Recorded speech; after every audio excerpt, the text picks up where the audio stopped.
The sky over Earth darkened as the Harbinger fleet arrived earlier than predicted. Their massive ships, like chunks of obsidian against the stars, blotted out the sun over major cities worldwide. On the command deck of the primary defense vessel, Stella stood with Nova by her side. The dragon had grown to his full battle size, his scales shifting between deep blue and purple as he sensed the approaching conflict. 5 days of preparation had transformed the planet military forces worldwide, had integrated with Illuvian technology. Communications now flowed through dragon-enhanced networks impervious to Harbinger interference. Most importantly, over 15,000 humans had completed accelerated bonding with dragons, each pair connected through the same profound telepathic link Stella shared with Nova. "They come for the heart first," Lyria said, studying the tactical display. "The Harbingers have concentrated 40% of their fleet over the Arctic, exactly where Stella had found Lyria's pod, where the ancient Illuvian power source lay buried beneath the ice. The place where everything began. The joint Human-Illuvian Defense Council gathered around the holographic table. President Foster now stood as Earth representative alongside the High Elder of the Illuvians. Their former suspicion had given way to necessary alliance. "The defensive perimeter is in place," General Alvarez reported. "Dragons and human pilots are positioned in 3 layers around all major population centers. The Illuvian shield technology has been deployed over critical infrastructure." The High Elder nodded approval. "The neural network connecting all bonded pairs is operational. There will be no communication delays during battle. Every rider will know instantly what others see and sense." President Foster looked grim. "All civilian evacuations to underground shelters are complete. The planetary defense grid is ready, though, untested against Harbinger weapons." All eyes turned to Stella. The past days had cemented her position as the bridge between species. Her bond with Nova, the strongest ever recorded, had made her the natural leader of the Dragon forces. "They will target the Arctic Research Station first," Stella said. "Nova and I will lead the primary defense force there. The heart must be protected at all costs." Commander Erevan, in full battle armor, nodded. "The facility has been reinforced, but we expect the heaviest assault there. The Harbingers want the heart either to claim it or destroy it." Stella looked around at the assembled leaders. So much had changed in less than 2 weeks. Since discovering Lyria in the ice, her entire understanding of Earth history, humanity, and her own identity had transformed. Now she commanded forces defending the planet against an enemy that had hunted the Illuvians across galaxies. Through the viewports they watched as the first Harbinger ships entered the atmosphere. Dark energy weapons began firing from their hulls, striking Earth defenses. The battle had begun. Stella mounted Nova, feeling his muscles tense beneath her. The neural link connecting them to all other dragon riders flared to life, thousands of minds joining in shared purpose. "Protect the heart," Stella commanded, both verbally and through the network. "All units engage according to defense protocol." Nova launched from the command vessel, wings spread wide. Hundreds of dragons followed, each bearing a human rider. The formation streaked toward the Arctic, where Harbinger ships already descended, toward the research facility. The aerial battle was like nothing in human history. Dragons of every color filled the sky, their fire breath and energy shields clashing with Harbinger weapons. Human fighter jets equipped with Illuvian technology flew alongside, providing supporting fire. Illuvian vessels moved in precise coordination, their crystalline hulls redirecting energy attacks back at the enemy. Nova dived through the chaos, Stella guiding him with thoughts rather than words. They had become so connected that the boundary between human and dragon consciousness had blurred. Their shared awareness expanded through the neural network, giving them perfect tactical understanding of the entire battlefield. Below them, the Arctic Research Station, now transformed into a fortress, bristled with defenses. Teams of scientists, Illuvian and human, worked frantically to activate the ancient power source buried in the ice. The heart of Illuvian might be their only hope of generating enough power to repel the full Harbinger fleet. A massive Harbinger vessel broke through the defensive line, its hull opening to deploy smaller attack craft. Stella directed Nova toward it. Leading a squadron of dragon riders, they engaged the enemy ships. The neural network allowed perfect coordination as they executed complex maneuvers impossible for conventional forces. Nova's fire struck true, destroying 2 attack craft, but the main vessel continued its descent. Harbinger troops began deploying dark-armored figures with weapons that seemed to absorb light. Their target obvious, the entrance to the underground facility where the heart lay. Stella, she heard Lyria's voice through the neural link. The Harbingers have breached the outer defenses. They move toward the heart chamber. We need more time. Stella responded, directing Nova into a steep dive toward the facility. 30 bonded pairs followed their formation tight despite the dangerous descent. They landed amid chaos. Harbinger troops advanced steadily. Despite heavy resistance, Nova grew to his largest battle form, nearly the size of a small house. His roar shook the ice as he charged the enemy line, Stella channeling energy through their bond to enhance his fire. The other dragons formed a perimeter around the facility entrance, each bonded pair fighting with the strength of many. The human riders no longer looked entirely human. Blue markings similar to Stella's had appeared on their skin. Their movements had become faster, more fluid, more Illuvian.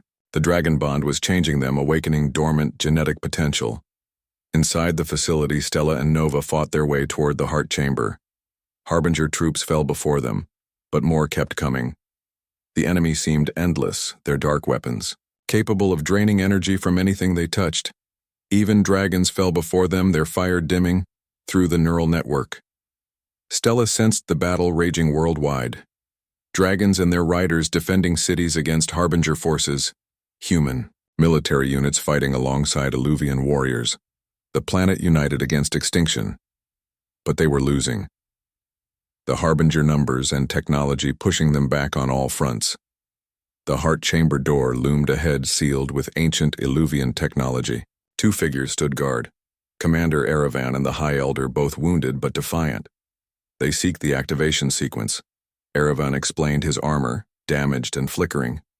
The heart requires specific genetic keys to fully awaken. Its power could turn the tide, but we cannot access it. The original engineers are long dead. The High Elder studied Stella, her ancient eyes narrowing. Your markings, Stella Morgan, they have progressed rapidly. The dragon bond has awakened something in you. Something unexpected. Nova rumbled in agreement, sending images through their bond. Stella saw herself through his eyes, her skin now covered in intricate blue patterns identical to those of the Illuvians. Her eyes had changed too, gaining the galaxy depth that marked the ancient species. I can feel it, Stella whispered. The heart. It's calling to me. It's always been calling to me. The facility shook as Harbinger weapons bombarded it from above. Through the neural network, Stella could sense dragon riders falling their connections, blinking out one by one. Time was running out. The High Elder placed her hand on Stella's forehead, the same gesture she had made on the Illuvian ship days ago. But now Stella understood its significance. A transfer of knowledge and memory. You carry the blood of the heart engineers, the Elder said. The patterns match. You are descended from those who remained behind. Perhaps the only one who can activate it. Nova growled urgently as the chamber door began to glow dark energy. The Harbingers were burning, through from the other side. There is no time for doubt, the Elder said. Only action. Stella nodded, feeling Nova's strength flow through their bond. Together they approached the ancient door. As Stella's hand touched the surface, it recognized her, the patterns on her skin resonating with those embedded in the material. The massive door slid open, revealing the heart chamber. Inside stood a crystalline structure that dwarfed everything Stella had seen before.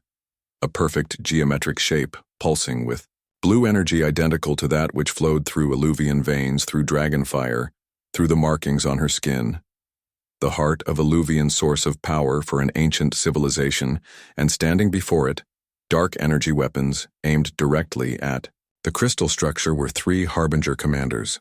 Their armor more elaborate than the troops, a clear indication of their importance.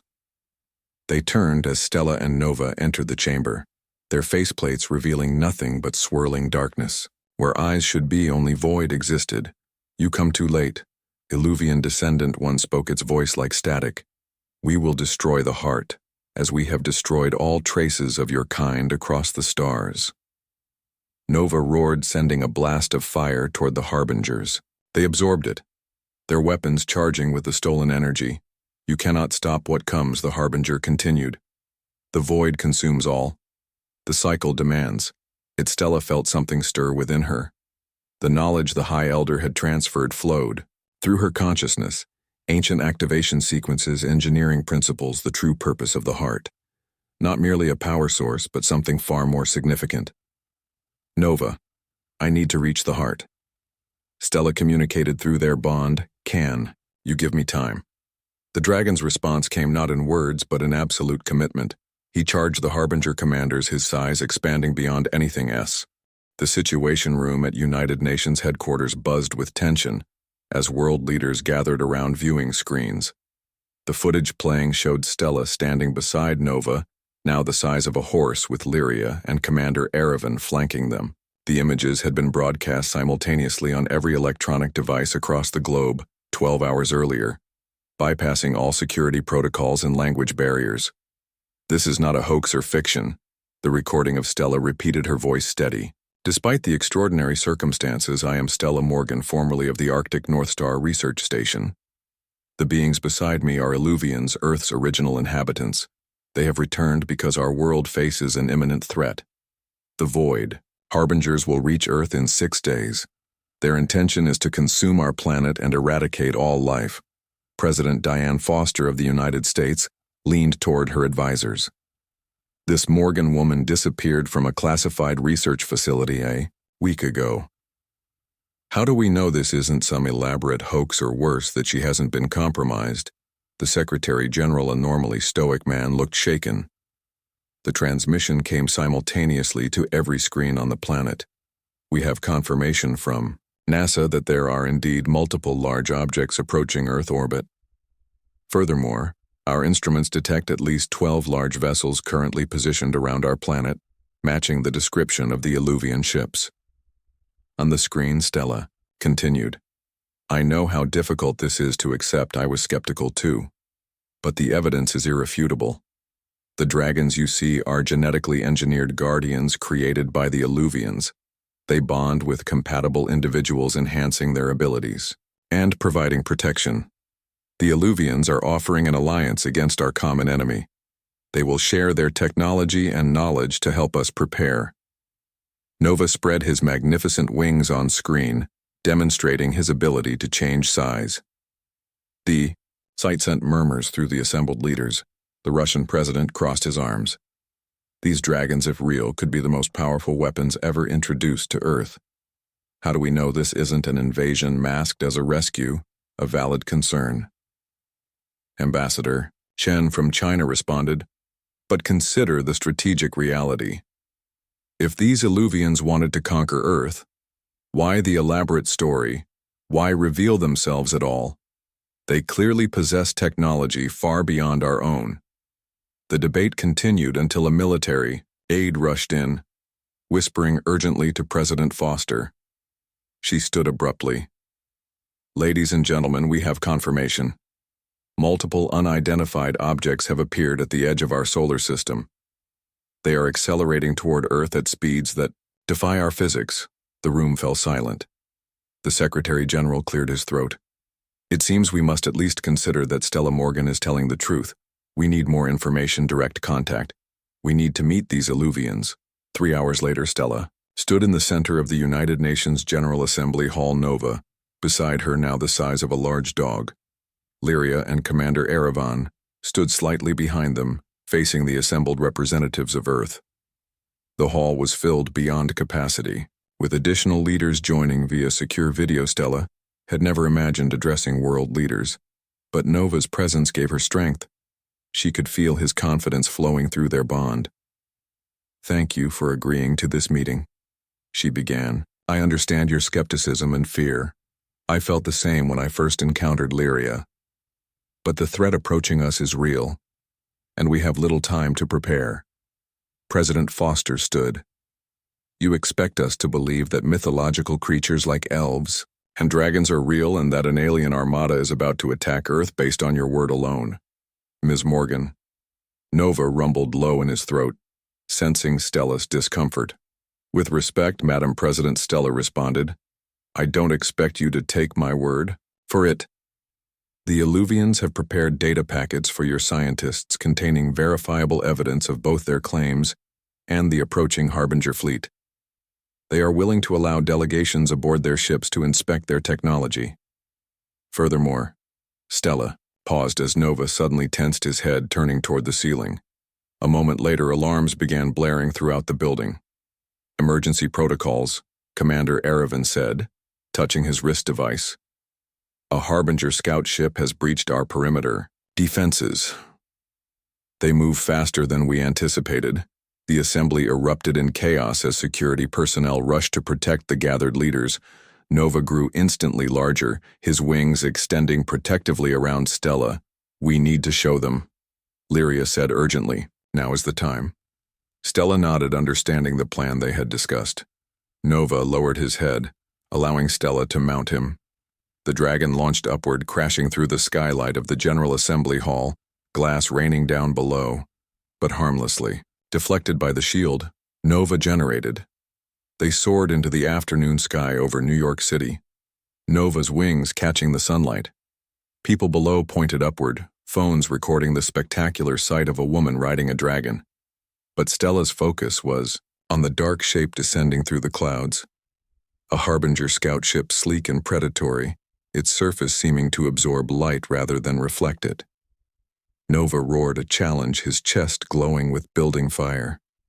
Through their bond, Stella directed him toward the enemy vessel. The telepathic connection they shared allowed perfect coordination. Nova banked and rolled, avoiding energy blasts from the ship. Each maneuver more impressive than the last. Citizens below watched in awe as the battle played out above Manhattan. The Harbinger vessel was fast, but Nova was more agile. His fire finally connected with the ship's hull, causing it to falter. Now Stella thought, pushing the command through their bond. Nova accelerated toward the damaged ship, talons extended. He tore through its weakened hull, ripping critical components free. The ship began to fall, but Nova caught it, directing its descent toward the empty waters of the harbor, where it crashed in a spectacular plume of spray as they circled back toward the United Nations building. Stella noticed other dragons had joined the sky battle, Illuvian riders directing them with the same telepathic precision she and Nova shared.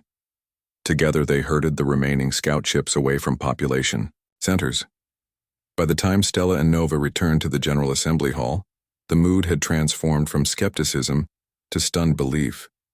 News footage of the battle played on screens throughout the room, showing Stella and Nova defending the city against the alien threat. I believe this demonstrates both the reality of our situation and the effectiveness of the dragon bond, Stella said as she dismounted Nova, who remained alert but reduced his size. Imagine hundreds of such bonds between humans and dragons fighting alongside Illuvian technology. The Secretary General approached slowly, his eyes on Nova. Your display was impressive, Ms. Morgan, but surely you understand our hesitation to trust an unknown species with access to our citizens. Lyria stepped forward. We do not ask for blind trust, we offer knowledge, partnership, and a fighting chance. The Harbingers will not send scouts next time. Their main fleet approaches, bringing weapons that can crack your planet's crust. We have faced them before we know their capabilities. Commander Erevan activated a holographic display showing the Harbinger fleet. There are 117 battleships approaching, he explained. Each capable of destroying your largest cities. They will arrive in less than 6 days. President Foster studied the projection. How many dragons do you have? Not enough, Erevan admitted. Perhaps 200. But our scientists believe thousands of humans might be compatible with dragon bonds, given time for the bonding process. We don't have time, Foster interrupted. Actually, Stella said we might. The Illuvian mothership contains stasis chambers that can alter temporal perception. What feels like months inside can be just days outside. We could train compatible humans quickly, and how do we determine compatibility? Ambassador Chen asked. Lyria gestured, and several smaller dragons entered the chamber. Each moved purposefully through the crowd, stopping before specific individuals. a young female aide to the Japanese. Delegation gasped as a green dragon landed on her shoulder. A Brazilian general stood straighter as a red dragon circled him. They choose their companions, Lyria explained. The dragons sense compatible energy patterns unique to each individual. There is no hierarchy or political consideration in their selection, only compatibility. As if to demonstrate, Nova approached a maintenance worker who had been quietly adjusting the sound equipment. The man froze as the dragon examined him, then relaxed into a smile as Nova chirped approvingly. You see, Stella explained. They choose based on something deeper than our human distinctions. Over the next hours, more dragons arrived, selecting potential riders from across the global population. Politicians, military personnel, teachers, students, people from all walks of life. The news spread quickly, footage of dragons appearing in cities worldwide, selecting their human companions. Within 24 hours, the first training groups entered the Alluvian stasis chambers to begin accelerated bonding. What would be months of training for them would pass as mere days for the rest of the world. Stella watched from the command deck of the Alluvian mothership as Nova perched beside her, now comfortable. At his full size, their bond had grown stronger each hour, sharing thoughts and emotions without effort. Do you think it will be enough? She asked Lyria. The Alluvian woman studied the holographic displays showing the approaching Harbinger fleet. The odds are still against us, but they always have been. What matters is that for the first time, humans and Alluvians stand together. The dragons have chosen well. Commander Erevan joined them, his armor reflecty. The Alluvian mothership hummed with energy as Stella followed Lyria through crystalline corridors that seemed to shift and change with each step.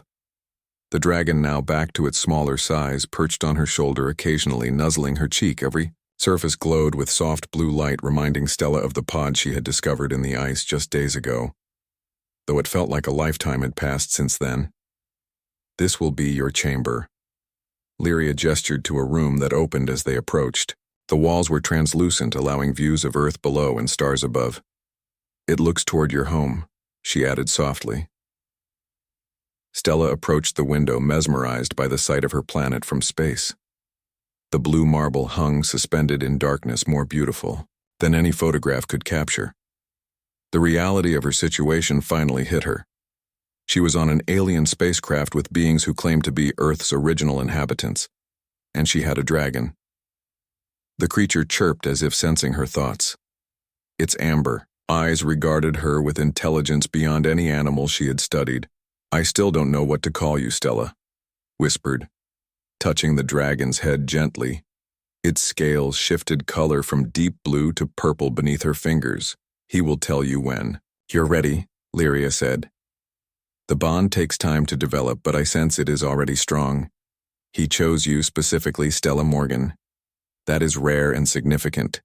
Lyria motioned for Stella to sit on what appeared to be a chair, though it formed from the floor as she approached. We have much to discuss. The Alluvian Council wishes to meet with you, but first you deserve explanations. Where should I start? Stella asked. There are so many questions. Lyria nodded. Understanding our history would be wise. The dragon curled around Stella's wrist like a living bracelet as Lyria began her tale. We evolved on Earth millions of years before humans. Our civilization spanned the globe when your ancestors were still primitive mammals. We built cities that harnessed the planet's energy in harmony with nature. We developed technology beyond what humans have yet achieved, and we created the dragons as companions and protectors. The dragon on Stella's wrist puffed its chest proudly. They are not pets. Lyria continued.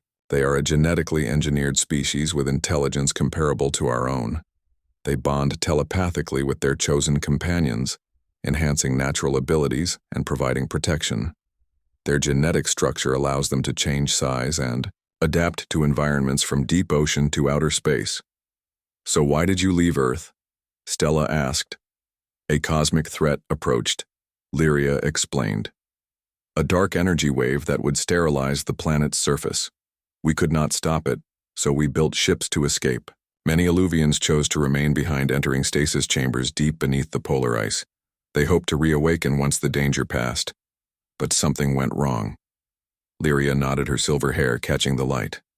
The wave took longer to dissipate than Our calculations predicted. By the time it was safe to return, humans had evolved and spread across the planet.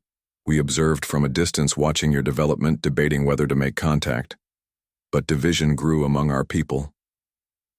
Some felt Earth was still rightfully ours. Others believed humans deserved the chance to develop on their own. And now we have no choice. Lyria said, her expression grave. The void. Harbingers have found us again. They are ancient enemies, beings of darkness that consume worlds. They attacked us soon after we left Earth, forcing us to scatter across the stars. They hunt Illuvians wherever we settle. The Harbingers discovered that Earth sits at a critical junction in space, making it strategically valuable. They will come for it regardless of who lives here, but they are especially driven to eradicate both our species. We believe they were responsible for the dark energy wave that forced us to flee originally. As if on cue, Commander Erevan entered the chamber, his armor flowing around him like quicksilver. The council is ready. He announced, his gaze settling on Stella and her dragon with obvious interest. Lyria stood. The dragon on Stella's wrist expanded slightly, sensing her anxiety. It will be fine, Lyria assured her. The council merely wishes to understand the human who showed compassion to an Illuvian. They followed Erevan through more shifting corridors until they reached an enormous chamber. The ceiling arched hundreds of feet above them, displaying what appeared to be a real-time map of the galaxy. In the center stood a circular platform surrounded by 12 Illuvians, each more regal than Lyria. Their skin bore more complex markings and their eyes held the wisdom of centuries. Stella felt small and insignificant before them, but the dragon on her shoulder grew slightly larger, giving her courage. You have brought the human and her bonded one. The central figure spoke, a female with elaborate silver markings covering her face. Yes, High Elder. Lyria bowed respectfully. This is Stella Morgan, biologist of Earth. She freed me from ice without hesitation or fear. Step forward, human. The High Elder commanded.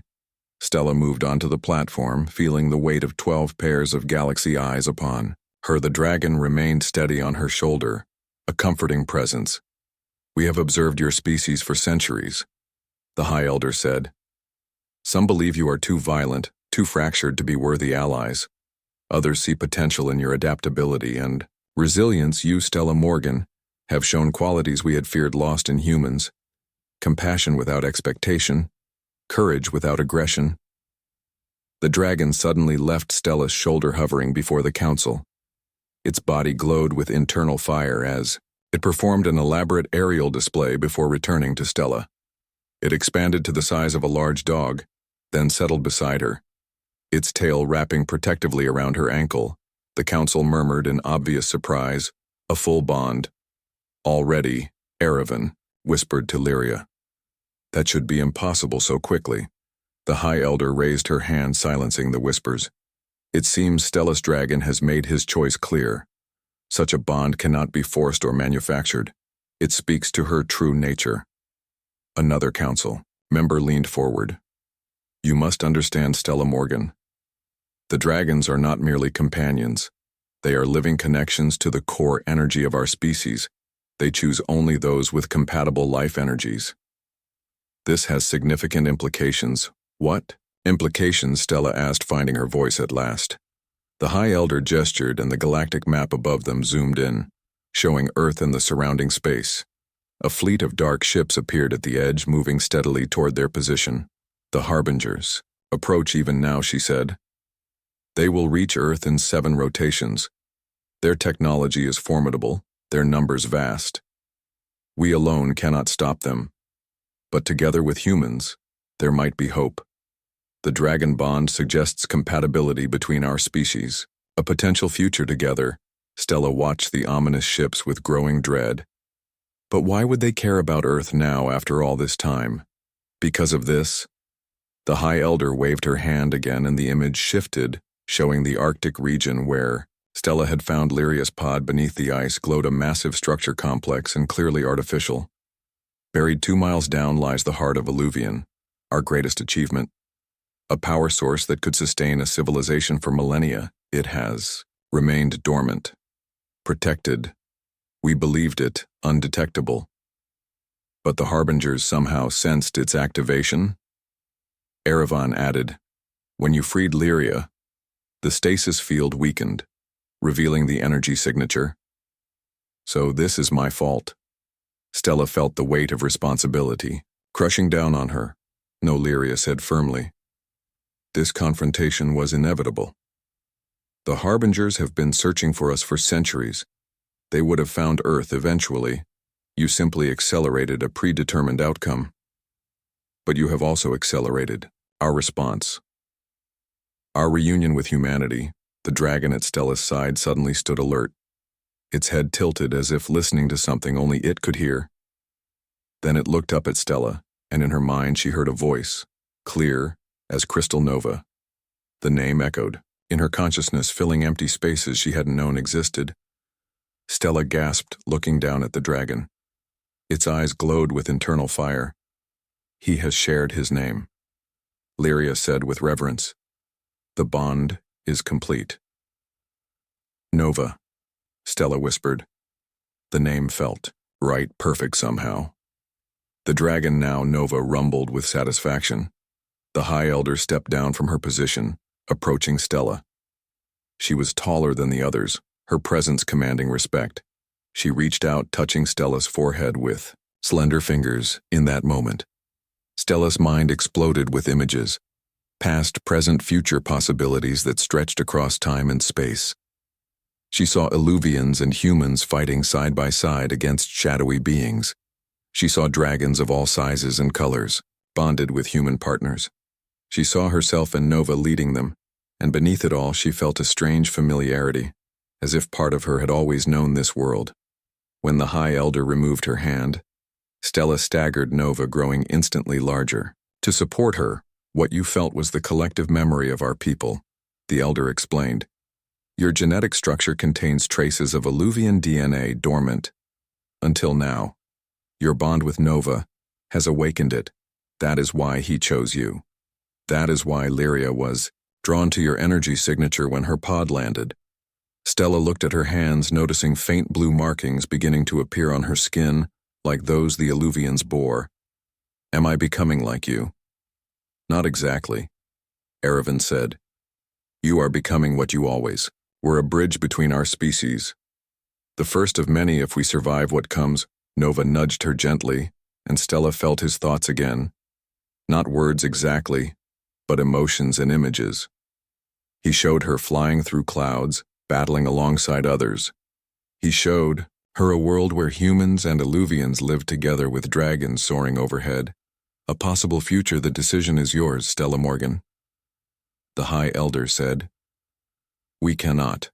The interrogation room felt smaller with each passing hour. Stella sat with her hands folded on the metal table, while 2 government agents paced around her like wolves circling prey. 3 days had passed since she helped Lyria escape, and everything had unraveled quickly. Tell us again about your expedition findings. Agent Carter said, his voice flat and emotionless. She had repeated the same story at least 20 times already. I found nothing unusual, just ice samples for my research. Stella insisted, knowing they didn't believe her. The security cameras had captured unusual energy readings from her lab, though thankfully the service tunnel exit had remained undetected. Agent Miller slammed her hand on the table, making Stella jump. You compromised. National Security, Morgan. We know something was in your lab.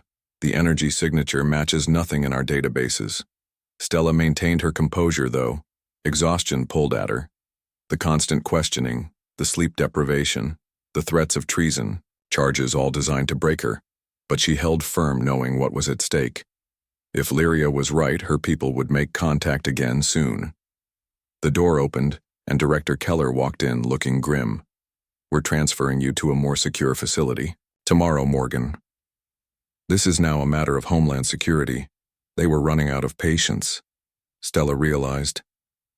Soon they would resort to more extreme measures. Her career was already destroyed, her reputation in tatters. If only she could hold out until Lyria returned. If she returned. That night, locked in her quarters under guard, Stella paced the small space, Her window faced north toward the caves where she had left Lyria. The northern lights shimmered across the sky, unusually bright and active, almost like they were trying to tell her something. As she watched, a pattern emerged in the lights, not random but purposeful.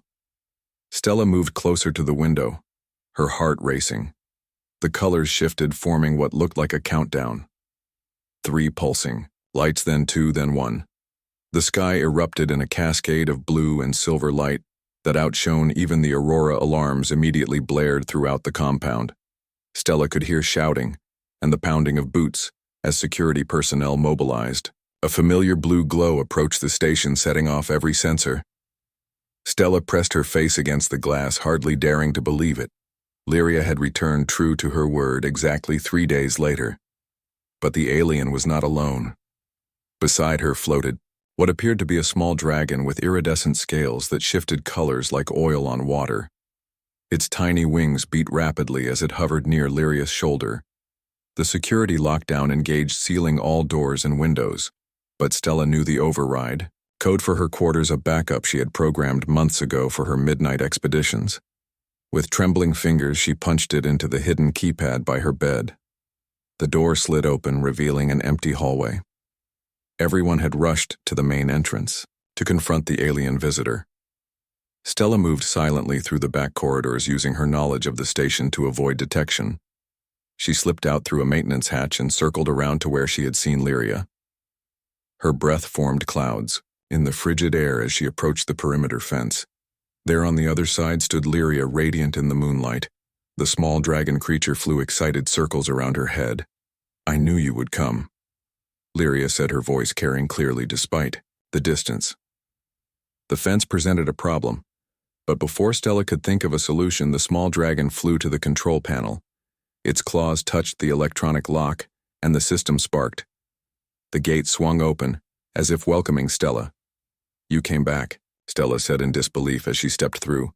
"I promised the Shining Ones honor their words." Lyria gestured to the dragon creature. "This is your gift, a Stellaris Draco. We call them star dragons. They choose their companions for life. This one has chosen you." The dragon flew to Stella, circling her head before landing gently on her shoulder. Its weight felt substantial but comfortable. Its scales were warm against her cheek, and its eyes intelligent amber orbs that studied her with obvious curiosity. The creature chirped, a sound somewhere between a bird and a cat. Lyria smiled, seeing them together. "The bond has already begun. Soon you will understand each other without words. He is young but strong. His fire is still developing, but his other abilities are intact." Stella reached up tentatively to touch the dragon. Its scales felt like warm silk under her fingertips. "Is he really mine?" "But why?" "Because you showed courage and compassion," Lyria explained. "The elders of my people have watched your planet for centuries, waiting for signs that humanity was ready for contact. Your act of kindness was the sign we needed. But there is more we must discuss. The reason for our presence here is complicated." Before Lyria could continue, shouts rang out. Security teams had spotted them. Flashlight beams cut through the darkness as guards approached, weapons raised. "Halt right there," Agent Carter yelled, his rifle aimed directly at Lyria. "Stand down. Morgan, you are under arrest." The dragon on Stella's shoulder suddenly tensed, its body growing warmer. Against all logic, it began to expand, growing larger with each passing second. Stella watched in amazement as the once small creature transformed, reaching the size of a small car, its wings unfurled, majestically stretching at least 20 feet across. The security team faltered, some dropping their weapons in shock. The dragon positioned itself protectively between Stella and the approaching soldiers. Its chest glowed with internal fire, but it did not attack. Instead, a shimmering barrier formed between them and the guards. Tranquilizer darts fired from Agent Miller's gun bounced harmlessly off the barrier. "We must leave now," Lyria urged. "The ships are waiting." "Ships?" Stella looked up and gasped. Where there had been empty sky moments before now hung massive vessels, their hulls gleaming with the same crystalline material as Lyria's pod, but on an enormous scale. At least 5 of them hovered silently above the research station, each larger than a football field. They cannot take you, Lyria said urgently. Not until you understand what is happening. My people, the Illuvians, are not merely visitors to your world. Stella. We are its original inhabitants. Stella could barely process these words. The dragon, now towering beside her, huffed softly as if encouraging her to listen. We left Earth millennia ago when a cosmic catastrophe threatened to destroy the planet. Lyria continued. We had the technology to escape, but many stayed behind, choosing to enter stasis deep, beneath the ice. We planned to return when the danger passed, but our calculations were wrong. By the time we awakened, humans had evolved and spread across the planet. The dragon nudged Stella gently, encouraging her to climb onto its back. Lyria was already mounting a larger dragon that had descended from one of the ships. Your myths about elves and dragons, Lyria said. They are not fiction, but fragmented memories of our time here passed down through generations.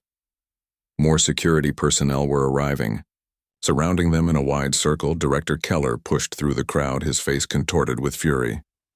This is an invasion, he shouted. Order the Air Force to shoot those things down. The dragon beneath, Stella roared, the sound vibrating through her body. No, Stella called out, her voice stronger than she expected. They aren't here to harm us.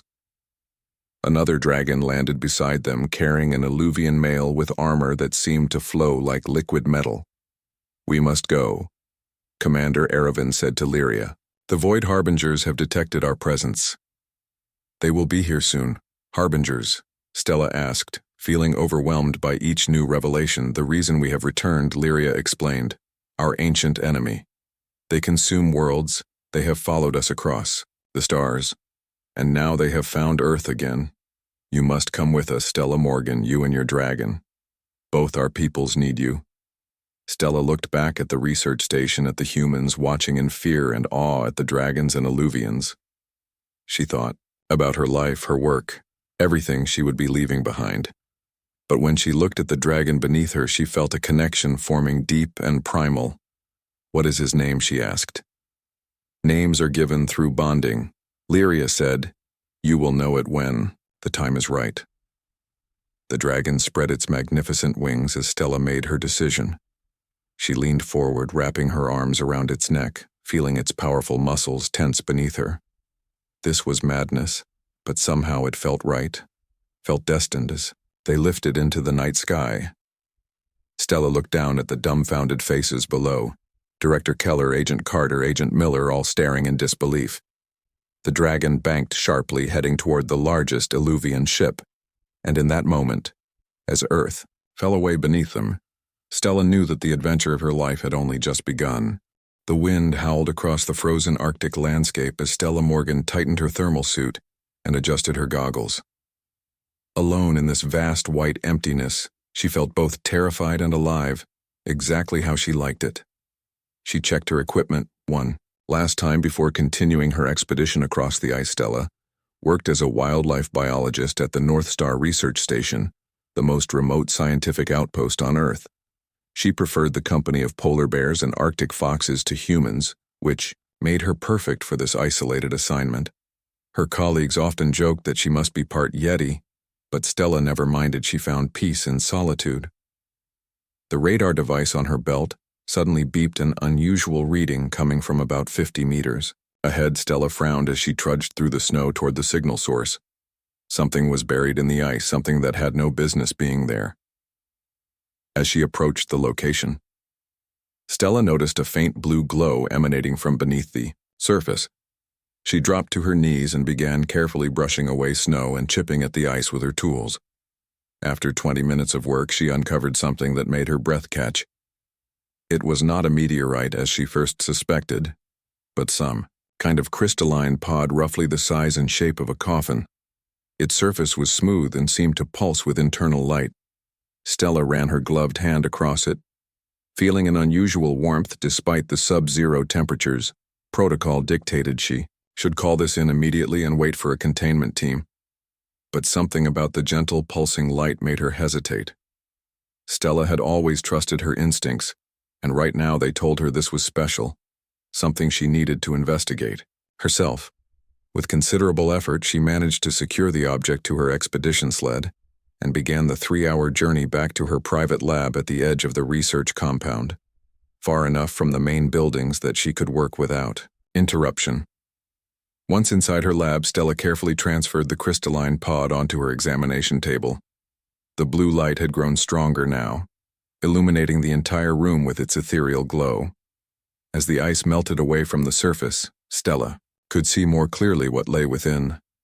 It was a woman, or at least something that looked remarkably like one. Her skin was alabaster white with intricate markings that glowed with the same blue light as the pod. Her ears tapered to delicate points, and her features were so perfect they seemed almost sculpted. Her hair flowed around her like liquid silver. Stella stood transfixed, unable to believe what she was seeing. This was first contact with an alien species happening right here in her lab. Yet something about this being seemed familiar, almost like something from human mythology and elf from ancient stories. As Stella watched, the surface of the pod began to dissolve. The alien woman lay motionless for several moments. Then her eyes fluttered, open. They were iridescent orbs that seemed to contain entire galaxies. Stella stepped back, knocking over a tray of instruments, the clatter echoing through the lab. The alien sat up slowly, her movements graceful and deliberate. She looked at Stella, with those impossible eyes showing no fear, only curiosity. She raised her arm, revealing a device on her wrist that glowed as she touched it. After a series of clicks and whirs, the alien spoke, her voice melodic yet hesitant. "I am grateful for your assistance, human. My transportation pod was damaged in the solar storm." Stella could hardly believe what she was hearing. The alien not only looked humanoid but could somehow speak English, though her syntax was strange and stilted. "Where are you from?" Stella managed to ask, her voice barely above a whisper. The alien woman tilted her head. "The closest translation in your language would be the Shining Ones. My personal designation is Lyria. I was separated from my exploration vessel during an unexpected, stellar event." Before Stella could respond, her secure communication device buzzed.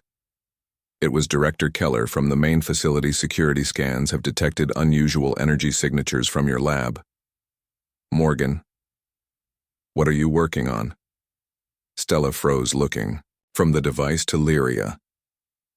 The consequences of what she had done suddenly hit her. She had brought an unknown alien entity into a research facility without authorization. This violated every protocol in the book. She could lose her job, face criminal charges, even be labeled a threat to national security. "Nothing unusual, sir. Just testing some new equipment," Stella replied, hoping her voice sounded normal. "I will expect a full report by morning," Morgan Keller said, his tone making it clear he was suspicious. After disconnecting, Stella paced the lab, trying to decide what to do. Her career, her freedom, possibly even her life, were now at risk. Government officials would arrive within hours once Keller reported this. They would take Lyria away, subject her to endless tests and interrogations, treat her as a threat rather than a visitor. Lyria watched Stella with those galaxy eyes, seeming to understand her dilemma. "Your authorities will imprison me," she stated. It was not a question. "They will. Say it's for research for security," Stella admitted. "But yes, they will keep you confined indefinitely. I have seen how they treat unusual specimens." Lyria stood up, unsteady at first, but quickly gaining strength and balance. Her height became apparent as she unfurled to her full stature, nearly 7 feet tall. "I cannot allow capture. My people will come looking for me. It would end poorly for both our species." Something in her tone made Stella believe her. "I need to get you out of here," she said, the decision crystallizing in her mind. "I know a place, a cave system 5 miles north. It's shielded by unusual mineral deposits that block most scanning technology." Stella worked quickly, gathering supplies and winter gear for Lyria. There was a service tunnel that led from her lab to the exterior perimeter. She had used it many times for midnight expeditions. She checked the security rotation, knowing they had exactly 17 minutes to escape before the next patrol. They prepared to leave. Lyria placed her hand on Stella's arm, the gesture surprisingly warm and human. My people have a saying, when one life touches another, both are changed forever. You risk much for me. Stella Morgan. The way Lyria pronounced her name sent shivers down Stella's spine, but there was no time to dwell on it. They slipped into the service tunnel and out into the Arctic night. The northern lights danced above them as they made their way across the frozen landscape toward the caves. After 2 hours of difficult travel, they reached the cave entrance. Stella led Lyria deep into the cavern to a chamber with unusual crystal formations. Similar to your pod, Stella observed. They might help amplify whatever signal you need to send. Lyria nodded, her silver hair shimmering in the dim light. They will indeed. She approached the largest crystal formation and placed her wrist device against it. The cave instantly filled with pulsing blue light. I can call my ship now. I will not forget your kindness, Stella. Morgan. Stella knew she should leave now, return to the station before her absence was noticed, but she couldn't tear herself away. The moment felt historic, monumental. You said when one life touches another, both are changed. How will I be changed? Lyria smiled for the first time, her face transforming with an otherworldly beauty that remains to be seen. But I promise you this, our meeting is only the beginning, as the blue light intensified. Stella finally turned to go, knowing she had to create an alibi for her absence. She looked back one last time from the cave entrance, seeing Lyria surrounded by swirling light, her form already beginning to fade. 3 days. I will return. In 3 days. Lyria's voice echoed as she disappeared in a flash of brilliant blue light. With a gift, Stella stood alone in the suddenly dark cave, wondering if she had made the biggest mistake of her life or participated in the most important moment in human history. Either way, as she began the long trek back to the research station, she knew nothing would ever be the same again.